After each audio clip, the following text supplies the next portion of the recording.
leaning against a pillar at the center of the room, naked as the day he was born.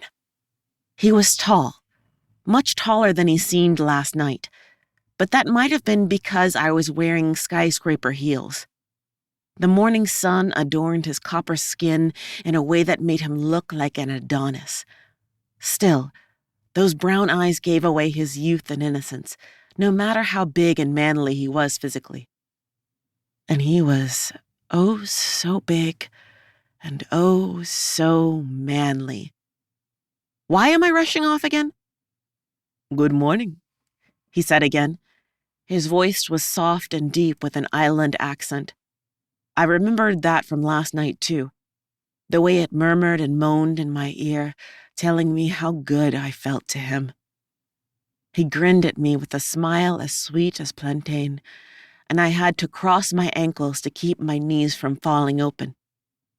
I was looking for my dress, I stammered, my eyes fixed on his semi-erect dick.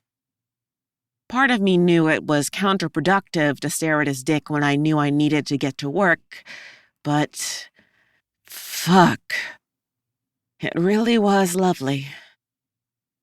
I can't say I approve of that. Kinda like you in this right here, he answered, his eyes on my breasts. I wasn't the only one feeling a little distracted at the moment. I'm sorry. For him and for me, but mostly for me. But I've got to get going.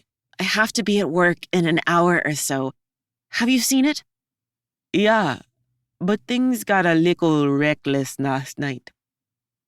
I loved how Jamaican patois prettied up the English language, making little sound like lickle and reckless, like something everyone should do at least once.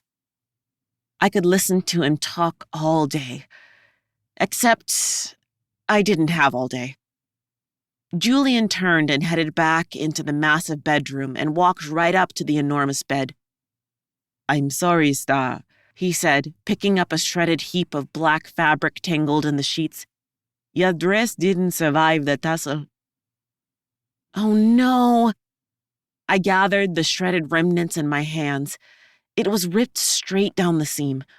I couldn't wear this home. I wasn't even sure if it could be mended. Sorry, Star, he said again and brushed my hair off my shoulder.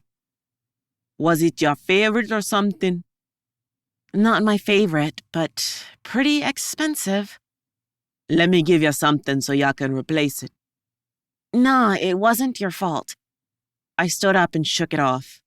Or at least, I tried to. Damn, my first and only Diane, and she was gone. But I do need you to give me a shirt to wear, so I don't have to ride the train home like this. Julian's eyes dragged up the length of my body. What if I don't have anything that will fit you? Will you stay here, in my bed? He slipped his hands around my waist. Surely you can call off work for one day. He leaned in and kissed me, and I swear I tasted the word yes on his tongue. Yes, I will get back in bed with you. Yes, I will fuck you all morning. Yes, I will get fired if I didn't get my ass to work on time. I pushed him away as gently as possible. Listen, I would really love to, but... He placed another soft peck on my lips. Wait, what was I saying? Some foolishness about how you got to work, he mumbled against my mouth. Yes. Work. Work! I pushed away from him. Fuck, I really, really have to go.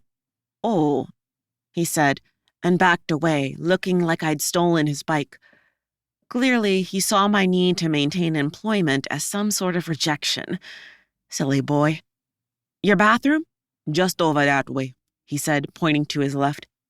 There are towels and washcloths in the cabinet next to the sink. Thank you. I stepped around him and made my way toward the door he'd indicated. Once inside, I turned to survey a room that was roughly the size of my entire fucking apartment. Jesus, I muttered under my breath. The cabinet he spoke of was large and hand-painted with a crazy amalgam of beautiful...